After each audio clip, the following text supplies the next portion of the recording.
नमस्कार, मी क्षिती जोग. आज ABP माझावर आम्ही आलो आहोत बाई तुझ्या पाईच्या निमित्ताने.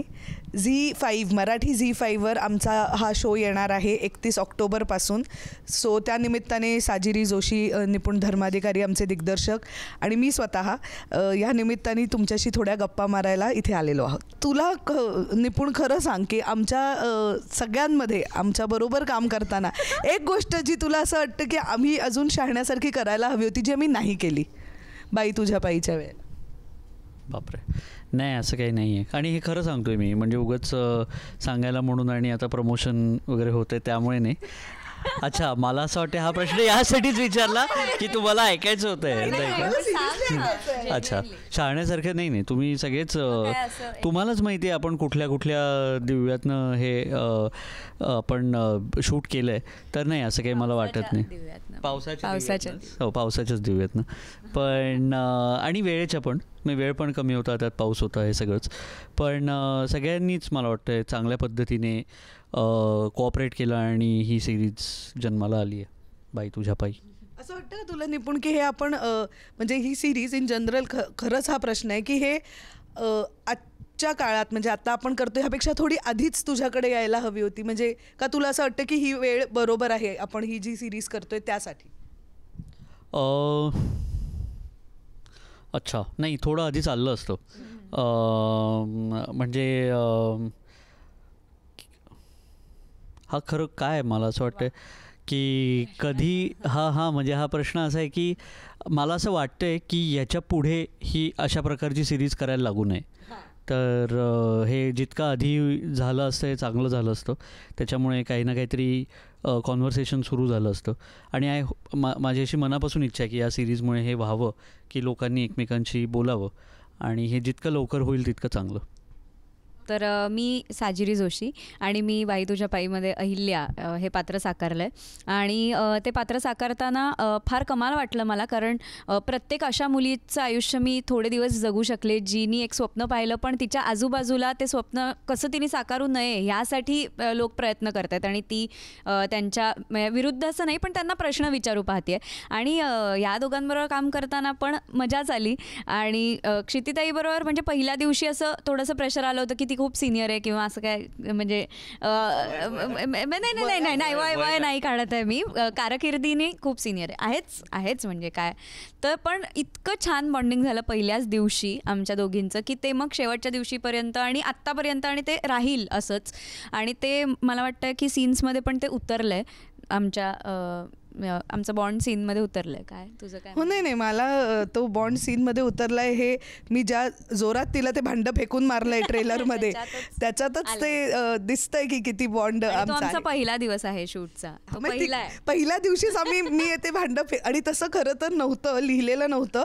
निपुण आणि आम्ही असं तिथे म्हटलं अरे भांडं आहे तर फेकून मार, असं निपुण म्हणाला.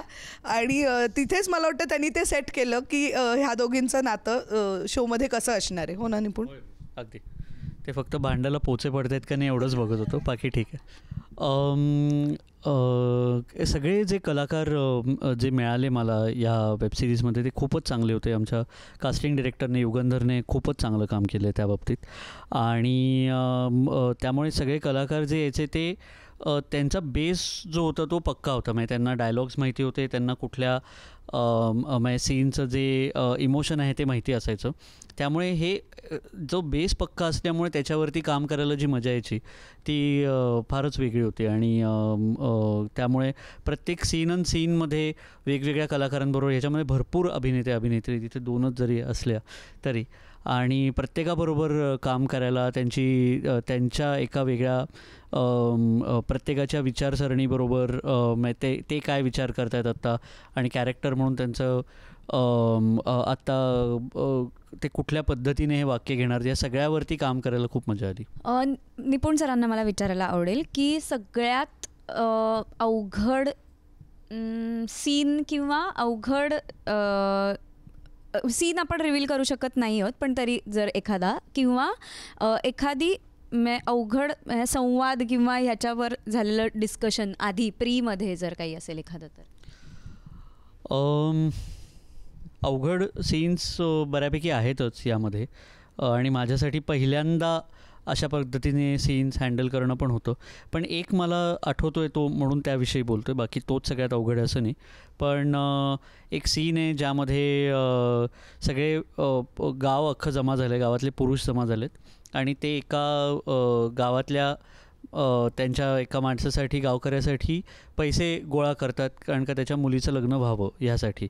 तर तो सीन आम्ही बाहेर शूट करणार होतो आणि ज्या वेळेला त्याची तयारी सुरू होती तेव्हा भरपूर धोधो पाऊस आला आणि आता हा सीन आज होऊ शकणार नाही, परत कधी होणार हे माहिती नाही.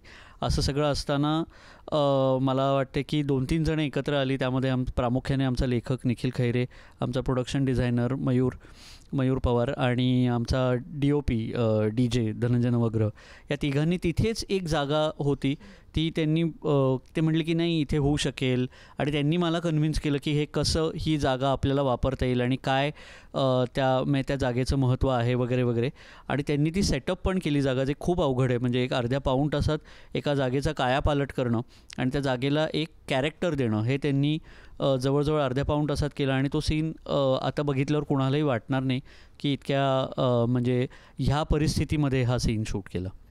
क्षितिताईला विचारावं असं वाटेल, कारण की ती एवढी चांगली ॲक्टर आहे आणि सीझन्ड ॲक्टर आहे, तर मला तिला विचारावं असं वाटेल की एखाद्या पात्रावर काम करताना किंवा आता वेळ आणि काय अजून जे काही कन्स्ट्रेंट्स असतात ते सगळे आहेतच, पण जेव्हा आपण एखाद्या कॅरेक्टरमध्ये एक सीन करतो तेव्हा त्याच्यातनं बाहेर पडायला जर वेळ लागत असेल किंवा कॅरेक्टरसारखं वाक्य घ्यायला वेळ लागत असेल, जर आपण ऑन अँड ऑफ म्हणतो, जे ऑन स्क्रीन आणि ऑफ स्क्रीन, तर त्याच्यासाठी काय तुझी पद्धत आहे किंवा काय मदत करतं ॲक्टरला? ऑन स्क्रीन करणं खरं तर सोपं आहे. म्हणजे मला नेहमी असं वाटतं की मी कुठल्याही कॅरेक्टरचा अजून तरी असा कधी अभ्यास केलेला नाही आहे की हे कॅरेक्टर असं चालेल, असं बोलेल, पण मी त्या कॅरेक्टरच्या मनाचा अभ्यास करते. कॅरेक्टरला काय वाटत असेल ह्याचा मी सगळ्यात पहिला विचार करते.